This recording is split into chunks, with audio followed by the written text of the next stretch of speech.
ಉತ್ತರ ಕರ್ನಾಟಕದ ಪ್ರತಿಷ್ಠಿತ ಶಿಕ್ಷಣ ಸಂಸ್ಥೆ ಶ್ರೀ ವಿಜಯ ಮಹಾಂತೇಶ್ ವಿದ್ಯಾವರ್ಧಕ ಸಂಘದ ಆಡಳಿತ ಮಂಡಳಿಯ ಕಾರ್ಯನಿರ್ವಾಹಕ ಸದಸ್ಯರ ಸಂಘ ಸಂಸ್ಥೆಗಳ ಪ್ರತಿನಿಧಿ ಸ್ಥಾನಕ್ಕೆ ವೀರಶೈವ ಲಿಂಗಾಯತ ಅಭಿವೃದ್ಧಿ ನಿಗಮ ಅಧ್ಯಕ್ಷ ಶಾಸಕ ಡಾಕ್ಟರ್ ವಿಜಯಾನಂದ್ ಎಸ್ ಕಾಶಪ್ಪನವರ್ ನಾಮಪತ್ರ ಸಲ್ಲಿಸಿದರು. ತಮ್ಮ ಅಪಾರ ಬೆಂಬಲಿಗರೊಂದಿಗೆ ಆಗಮಿಸಿದ ಶಾಸಕರು ಚುನಾವಣಾಧಿಕಾರಿ ಎಎಸ್ ಗಾಣಿಗೇರವರಿಗೆ ನಾಮಪತ್ರ ನೀಡಿದರು. ಡಿಸೆಂಬರ್ 25 ಬುಧವಾರದಂದು ನಡೆಯಲಿರುವ ಸಂಘದ ವಾರ್ಷಿಕ ಚುನಾವಣೆಯಲ್ಲಿ ಒಟ್ಟು 6 ಸ್ಥಾನಗಳಿಗೆ ಚುನಾವಣೆ ನಡೆಯಬೇಕಾಗಿದ್ದು, ಸದ್ಯದ ಆಡಳಿತ ಮಂಡಳಿಯ 3 ಸದಸ್ಯರು ಚುನಾವಣೆಗೆ ಸ್ಪರ್ಧಿಸುತ್ತಿದ್ದು, ಇತರ 3 ಸ್ಥಾನಗಳಿಗೆ ಹೊಸಬರ ಆಗಮನ ಆಗಬೇಕಾಗಿದ್ದು, ಅದರಲ್ಲಿ ಶಾಸಕರ ಆಯ್ಕೆಯೂ ಆಗಬೇಕಾಗಿದೆ. ಈ ಬಾರಿ ಹಲವಾರು ಹೊಸ ಮುಖಗಳು ಚುನಾವಣೆಗೆ ನಿಲ್ಲಲು ಸರ್ವ ಸಿದ್ಧತೆ ಮಾಡಿಕೊಂಡಿದ್ದು, ನಾಮಪತ್ರ ಸಲ್ಲಿಸಲು ಡಿಸೆಂಬರ್ 21 ಶನಿವಾರ ಕೊನೆಯ ದಿನವಾಗಿದೆ.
ಶ್ರೀ ವಿಜಯ ಮಹಾಂತೇಶ್ ವಿದ್ಯಾವರ್ಧಕ ಸಂಘದ ಏನು ಆಡಳಿತ ಮಂಡಳಿಯ ಒಂದು ನಿರ್ದೇಶಕ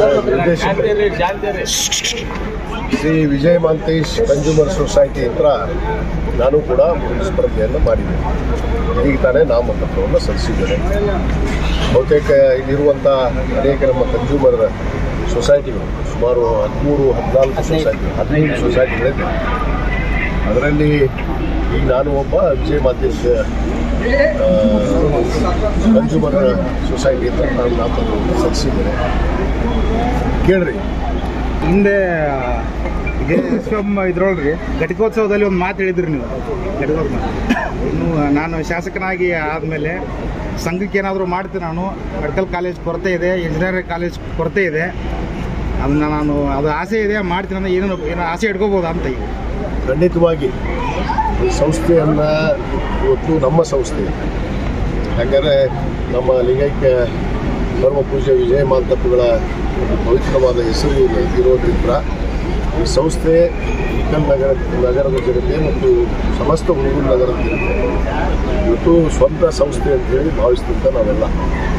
ಆ ನಿಟ್ಟಿನಲ್ಲಿ ಈ ಸಂಸ್ಥೆಯನ್ನು ಇನ್ನೂ ಯಥೋತ್ತರವಾಗಿ ಬೆಳೆಸುವ ನಿಟ್ಟಿನಲ್ಲಿ ನಾನು ಹಿಂದೆ ಕೂಡ ಶಾಸಕರಾದಂಥ ಸಂದರ್ಭದಲ್ಲಿ ಪ್ರಥಮ ಬಾರಿ 2013ರಲ್ಲಿ ಅಂದಿನ ಚೇರ್ಮನ್ ಆದಂಥ ಸನ್ಮಾನ್ಯ MV ಪಾಟೀಲ್ ಅವರಿಗೆ ನಾನು ವಿನಂತಿ ಮಾಡಿಕೊಂಡಿದ್ದೆ.